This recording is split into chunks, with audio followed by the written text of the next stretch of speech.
Ini tentang rencana kunjungan YouTuber Amerika Serikat Al Show Speed ke Papua.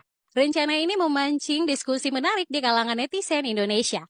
Sebagai salah satu kreator konten global paling populer, Speed telah menaklukkan Jakarta, Bali, dan Jogja dengan siaran langsung yang mencatatkan puluhan juta penonton. Kini ia menunjukkan minat untuk menjelajahi Papua, namun sayangnya banyak netizen justru memberikan reaksi negatif.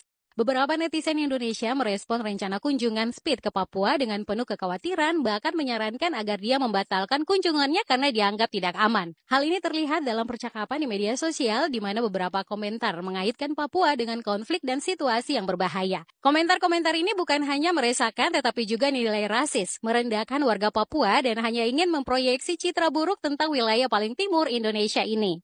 Reaksi ini jelas mencerminkan bias yang masih kuat terhadap Papua di sebagian masyarakat Indonesia.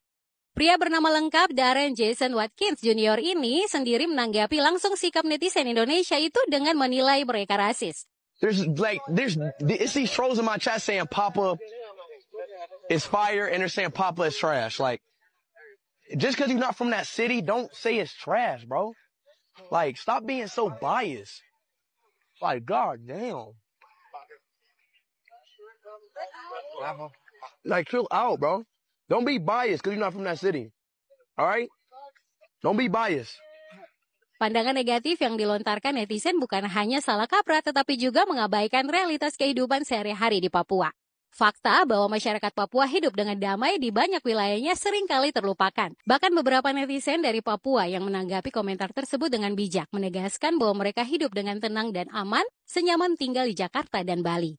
Meskipun demikian, Speed dan timnya memutuskan untuk batal melakukan perjalanan ke Papua akibat kendala transportasi dan melanjutkan turnya ke Singapura. Namun ia berjanji di waktu ke depan di masa yang tepat ia memastikan akan mengunjungi Papua. Go fast. Papua is coming, y'all. Chill out on that, y'all. It still takes time, y'all. It still takes time, y'all. There's not a lot of flights to the city that I was going to, bro. I told y'all this. Ugh. Ironisnya, sikap pesimis dari sebagian warga ini sendiri berpotensi memperburuk citra Papua di mata dunia. Padahal kunjungan Speed ke Papua bisa menjadi momentum besar untuk mengubah persepsi global tentang wilayah yang selama ini dianggap paling tertinggal dan terbelakang. Papua memiliki pesona alam yang luar biasa, mulai dari pegunungan hingga pantai-pantai indah serta keanekaragaman budaya yang kaya. Pulau Papua yang lebih luas dari Pulau Jawa dan Bali sekaligus ini memiliki berbagai wilayah menarik. Raja Ampat misalnya dengan keindahan alam baharinya, Jayapura dengan danau eksotis serta kawasan perkotaannya yang unik dan indah. Biak dengan pesisir pantainya yang cantik dan Merauke dengan keunikan flora faunanya yang tak dapat ditemukan di wilayah Indonesia lainnya. Jika Speed jadi mengunjungi salah satu wilayah di Papua dan melakukan siaran langsung di sana, ia dapat membantu mempromosikan potensi wisata dan budaya Papua ke audiens globalnya yang sangat luas. Reza Arab, YouTuber dan musisi Indonesia yang mendampinginya menunjukkan dukungan terhadap ide tersebut. Ia bahkan siap mengurus perjalanan Speed ke Papua.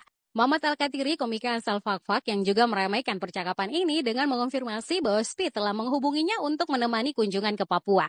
Semua ini adalah tanda positif bahwa kehadiran Speed di Papua tidak hanya akan disambut hangat tetapi juga memiliki potensi pengaruh sosial terutama terhadap generasi muda global yang besar. Kalau menurut saya, di tengah pro dan kontra ini, kita perlu merenungkan kembali sikap sebagian masyarakat Indonesia terhadap citra Papua. Speed yang adalah seorang kreator konten internasional berani melangkah ke Papua untuk mengeksplorasi keindahannya dan mengenalkan kepada dunia. Mengapa sebagian dari kita justru meragukan dan mencemaskan hal yang sering pula terjadi di berbagai wilayah lainnya di Indonesia dan dunia? Ini adalah saat yang tepat untuk membuka mata dan melihat Papua bukan hanya dari kacamata konflik, tetapi juga sebagai bagian penting dari Indonesia yang memiliki potensi unik dan menarik di bidang pariwisata dan budaya. Jika saja kunjungan Speed ke Papua berjalan lancar, ini bisa menjadi titik balik untuk membuka cara pandang tentang Papua, baik di dalam negeri maupun di luar negeri. Jadi, alih-alih terus menyebarkan narasi negatif, mari kita dukung rencana ini dan berharap Papua semakin dikenal dan dihargai di mata dunia. Sebagaimana dikatakan Speed dalam live streamnya, janganlah bias. Kalau menurut kamu bagaimana?